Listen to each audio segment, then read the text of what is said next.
Good evening, everybody. Thank you, Valentine, for inviting me to talk today. So, I'm a psychosexual therapist. Woo! And usually when people hear the word sex in my title, they come up with all kinds of curiosity about what it is that I do. It's not uncommon for me to go to functions and someone will try and pull me aside and ask me, I've got an issue with my partner, how can you help? Or I get to hear things around a past or maybe even a current sexual infection. I hear all sorts of things. But what I do is I see couples, I see individuals who are going through issues regarding their relationships, who are experiencing relational conflict, anxiety, depression, sexual dysfunction, and trauma. It's very varied. But for today, I'll be concentrating on trauma. Now, trauma can be a real block to being able to have fulfilling relationships. It just can get in the way. It's just one of those things that makes relating with everybody very, very difficult. And I must say, I love my job. I feel very privileged and honored to be in the consulting room with somebody listening to their story, to be entrusted with something which is painful, which maybe they've never even shared before, to give them that time and privacy and confidentiality to disclose what is painful. And I don't listen to their stories as if it's a juicy piece of gossip, because that's the temptation. You have to be professional. You've got to know and listen with that inner ear which tells you, this person has a problem and they've come to me. And the situations that they may come with are very, very varied. But now, we don't walk around with this sort of conscious thing that I have trauma or I have had a difficult upbringing and so I cannot have a relationship. It's not until we're in relationships that we realize the difficulties. That's usually at the wrong point that it starts to unfold. And what I want to do is spend some time thinking about that, but before I get there, I want to share a story with you to help put trauma and bodies into context. Recently, I was at a funeral. I went alone. I didn't know the deceased, but somehow I just felt connected to her, which is why I went. Let me explain. About 14 years ago, I was at a wedding in Scotland, and I was 6 months pregnant at the time, and I was with my husband there. We were just about to get ready to go down for dinner.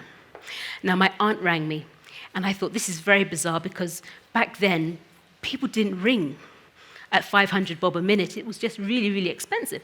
So I figured if she's calling me, it must be really serious. So I picked up the phone, and she told me the news that my father had died. She said, he's died. He was a pilot. So he had died in a plane crash whilst flying over the Congo. So as you can imagine, I was overwhelmed with emotion. I was sad. I was crying. I was a mess. I just heard the news that my father had died. Physically, my mouth was dry. I had this sort of palpitations. I was feeling weak and numb and just feeling completely just out of sorts. But what I learned from that experience is, which is what I want to share with you today, is that our bodies have a way of communicating with us trauma. Because the story I've just shared with you regarding my father's loss shows that through the bodily, physical sensations that I had, my body was experiencing something. And by hearing the fly sacks crash of the late Barbara Bangeshi, the funeral which I went to, that was when it all came back to me. That's what reawakened my own experience of trauma. Now, our experiences with trauma have been there for many years, from when we were little, from time we were held as babies and our parents or caregivers would hold us and stroke us in the bath and give us kisses and plenty of those tight cuddles which we enjoyed. We can't remember those, but our body has held on to that memory. It knows that. So the only thing is now that we've become older An example of this is if someone were to play a song now which you hadn't heard for many years, or you smell the perfume of an old lover, you're reawakened. It has this power of just transporting you back in time to a certain time in your life where, that made sense. The only difference is we're grown, but those senses are all still there. Recently, I was reading this article which said that over 85% of women on the continent experience some form of abuse, whether it's sexual, psychological, anything. And that's a huge percentage. If we think about the women who are in this room today, that could be a large percentage of us. Women have been at the end of brutality, sexual exploitation. Women and children tend to be the major victims when it comes to that. I mean, you just have to pick up a paper currently to see what's happening to women. And this is really sad, because the assumption is that women will just sort of hold on to that trauma, dust it down, and move on. But that doesn't happen. And I'm not saying that men don't experience this, because there's enough evidence and data to say that men experience trauma as well. But our focus today is on the ladies, yeah? Okay. So women experience this trauma, and what do we do with it? How does our brain make sense of this trauma, which is in our mind, which is causing us difficulties, which is getting in the way of relationships? What happens? Have you ever thought about the science which goes on there? I want us to do this together. So we're going to look at 3 parts of the brain. We've got the frontal cortex. Everybody hold your foreheads like this. Okay, so this part of the brain is the frontal cortex. So if you've got a teenager or anybody at home who's got a young adult in the house, okay, so this part of the brain doesn't develop until they're 25. So reasoning, judgment, making sensible decisions doesn't mature. So you're expecting way too much for them if you think they're going to get it, because they're not. It hasn't kicked into gear until they're about 25. We have this side of the brain here, which is the hippocampus, back here. Now, this holds on to our memory. We got it?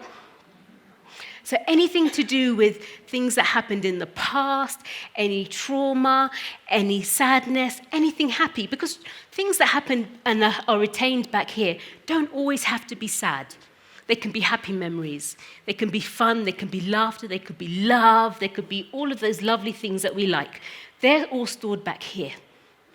And then we have our day-to-day pre-cortical memory, which is over here. So if we're sort of working on our day-to-day things and we need to remember something, this is where our body clicks into, this part. So if you sort of ask yourself, where did I put my mobile? Where did I put it down? I can't remember. This is the part that clicks into gear to remind you where you put it. That's our everyday working memory. So when we think back to the plane crash of the late Barbara Wangeshi, I was triggered because this part made sense to me. It knew that I had lost a parent in the similar kind of way, and I felt sad. So this part, the working memory, realized, actually, no, your experience was 14 years ago. This is current, okay? So then that way, it doesn't become a completely overwhelming experience, because we all have different triggers in our lives. So we can't sort of walk around thinking, this has upset me, how am I going to manage? Otherwise, you'll never leave your homes. It'll be like going out and walking on landmines everywhere we go, okay? And when we think of the word triggered, because I've said I was triggered by the news back here. And triggered nowadays is used very loosely. I mean, my daughter uses it when she hasn't got enough data bundles. I'm triggered, I can't contact anybody. But it's not that. It's used because something happens. Maybe you've experienced a trauma, or something's been difficult in your life. For example, walking down the road, you've been mugged before, you've got a group of guys walking towards you. Fight, flight, or freeze will kick into gear. And your body's thinking, oh my gosh, am I going to be hurt? Am I going to be okay? It doesn't know. But it's only when you pass and this brain kicks in to tell you, actually, you're safe. You're safe. You don't need to worry. Okay? So, and there are many different things which can happen when we're triggered. I remember speaking to a client before, and he had experienced something extremely difficult. He had experienced being a black man in a children's home, cared for by white carers at the time, and he would be triggered by vim. As an adult man, he would be there smelling vim, the same vim that is used to scrub in the home. He would be triggered by the smell. And it was only through further investigation whereby he was able to realize that as a child, when he was washed clean, almost to wash the black off, that this smell was like, wow, where did it come from? This was something that really resonated with him, and it's really quite shocking. But our body holds on to those memories, almost like a footprint. So we have to be very sensitive to these things in our lives. But there are different therapies that can help that. One in particular is called EMDR, which is eye movement, desensitization, reprocessing. And what happens in that therapy is, what happens back here, remember I told you the long-term memory, and this current memory, it helps to integrate them so that your body realizes, I'm okay. That was then. I don't need to no longer be overwhelmed by this experience. I can be safe, and I can cope. But if you don't have access to that, what do you do? Some people rely on friends, parents, partners, pastors, in order to get that kind of support and therapy which they think they need. That's where you shouldn't go, because you really need someone who's going to be professional and impartial to help you. Friends will hear your story, sympathize, and then go, you know what? That happened to me. And really, when you're in your moment, when you're having your distress, do you really want to hear about somebody else's business? No. It's in that moment you just need to hear and have someone empathize with what's going on for you. So try not to go that way. Go down the route of finding somebody impartial, somebody professional that can help you through those really challenging, difficult motions. Right. I want to leave you with something today. I figured there may be people in this audience that have anxiety, that have depression, or know somebody who does. And there's a useful tool which you can just put into your pocket and your memory bank back here and think, actually, when I'm feeling anxious, this is what I learned at Dadasphere. Okay? So it works on the premise that you've got our 5 senses, and we're going to think about the first sense being to look. What can we see? So when you're feeling really triggered and really super anxious, think about things around you. Think about 5 things that you can see. I can see the stage, I can see the floor, I can see my shoes, I can see my hands. 5. 4 things that you can feel. I can feel my clothes, I can feel my hair, I can feel my bag, whatever it is, up to 4. 3 things you can smell. I can smell perfume, I can smell sweat, I can smell alcohol, whatever it is. 2 things you can hear. I can hear the traffic. I can hear my breath. 1 thing you can taste. I can still taste the glass of red wine I had before coming on stage. Whatever it is. But the purpose is that we're taking it from a very macro point to a very micro point, whereby you're able to then become grounded. It helps you become centered, because you're over here very sort of loose and anxious, and then you're narrowing it down, and you're quietening your body to a place where it's able to focus and to concentrate, so much so that it can taste, which can be really difficult when you're super anxious, because your eyes don't even focus at that point. You're triggered, you're somewhere very far. Okay? And I want to leave you with a story. There were 2 monks. They were walking along the riverbank, and the older monk and the younger monk, they were just walking. It was a nice warm day. And as they were walking, they reached a riverbank where a lady was sat at the side of the river. And she asked them, "Can you help me cross this river?" And the younger monk thought, we're not meant to touch women.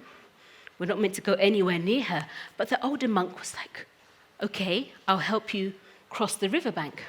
So he scooped her up and he carried her through the rough waters all the way over to the other bank. And when he got there, he put her down.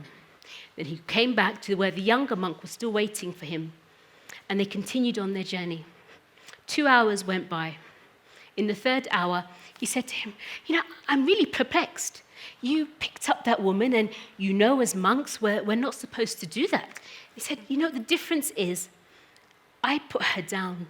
3 hours later, you're still carrying her. Okay? So that's what happens to us. When we have trauma and difficulties in our life, we carry it like a sack of potatoes. It gets in the way. All we do is add to it. It becomes heavier and heavier and heavier until it becomes such a burden that we can't have functional relationships anymore.